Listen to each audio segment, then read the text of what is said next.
Hey, what's going on? This is Dennis Heenan from FatBurningNation.com, and I have got my good friend Rick Kostelij here today to talk to us a little bit about back pain. Now, being an athlete, I went through plenty of back problems in my career, and now that I've transitioned into working, on my computer quite a bit, and then all my workouts being athletic-based workouts, I still experience back pain. Now I'm going to have Rick share a little bit today about how certain ways that you can fix that very easily by just spending 5 to 10 minutes. So Rick, I'll let you take it away and just...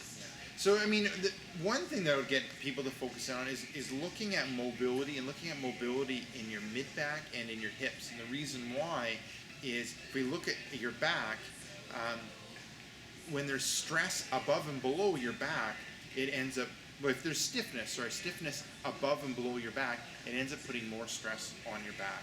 And looking at how your body ends up moving, if there are areas above and below that are stiff, the place in the middle ends up taking all the stress, and a lot of times that's the weakest part, which ends up being the back. So if we can loosen up the mid-back, if we can loosen up the hips, what that ends up doing is decreasing the stress on the back. So that allows the back to kind of heal and less likely to injure or re-injure that back. So that's something that I would end up focusing in on with whatever you're doing, your warm-up, your cool-down, or with your stretch routine, whatever you're doing. The other thing is, if you end up doing a lot of sitting and driving, is trying to decompress the spine. So if you end up sitting, it puts 40% more stress on your low back, sitting compared to standing. So with time, that pressure ends up building more and more in that back.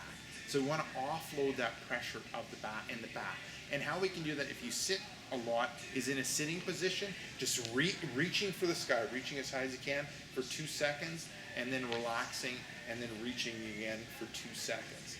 You can do that in sitting, but it's even better if you kind of get out of your chair, stand, and reach for the sky and try to offload the spine.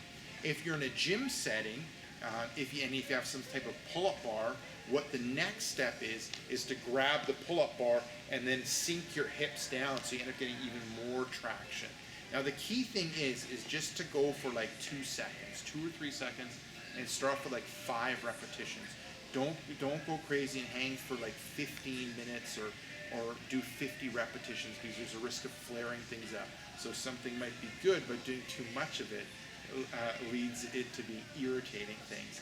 So if it feels good doing like 5 repetitions for 2 or 3 seconds each, then that's a sign that it's something that you should incorporate. And it's more important to incorporate that more often throughout your day, as opposed to doing 15 minutes or 50 reps of it all at once. So those would be the 2 things that I would do if you're going hard but you end up having to sit all day.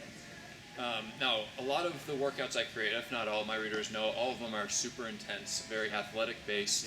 Yeah.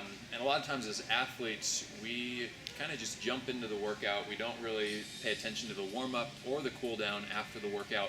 What would you suggest for warming up or cooling down? Which one's more important? Which one do you put emphasis on? What can we do for that? That's a good question. I put more emphasis on the warm-up and try to look at it more like a dynamic warm-up. So a lot of my stuff ends up being like a body weight warm-up, and it could just be like body weight air squats, push-ups, plank movements, and it ends up serving multiple things. We want to we want to get our mind into what we're doing. So we might be thinking about work, but if we do a warm-up, it kind of shifts us to the workout, so we can focus in on the workout and get better results.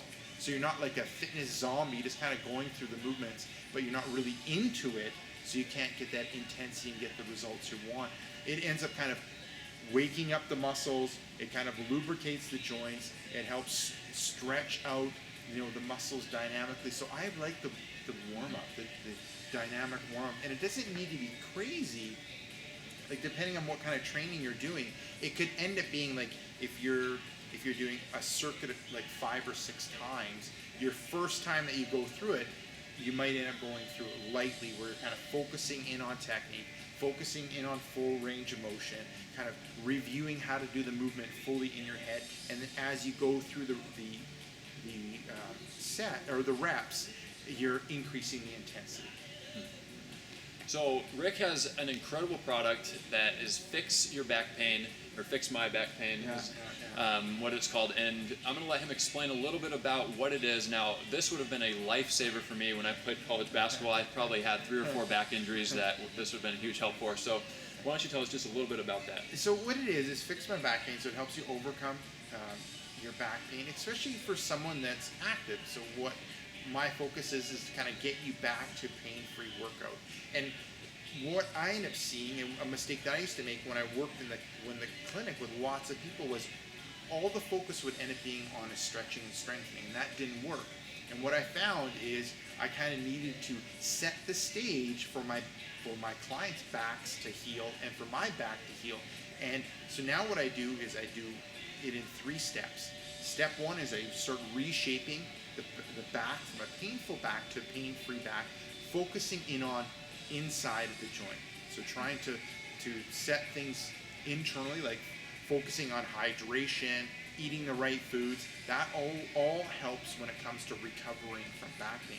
The second thing is reshaping that back from the outside, doing things on the outside that are going to help it heal and recovery. And then third is doing injury-specific exercises for the back pain, depending on what it is. So a lot of times people will just have back pain, they'll do whatever exercise for that back pain. That isn't right. Depending on what type of injury you have, there's injury-specific exercises you need to do for that injury. So that's what Fix My Back Pain is. And the really cool thing is just to plug in into your workout. So it's not going to be an hour or 2 hours long, and that's all you do. And you can't do Dennis's program. It's a lot of times 5 or 10 minutes that we plug in before your program, like Dennis's, or 5 or 10 minutes that we plug in after your program. That's a perfect solution. I mean, I know I love the saying, get back to the pain-free workouts. Yeah, I love the sound of that. Yeah. I know you guys would love the sound of that. And again, with the workouts we go through, it's anywhere from 20 to 25 minutes, and adding this in would keep them still under 30 minutes, which is what we want to do.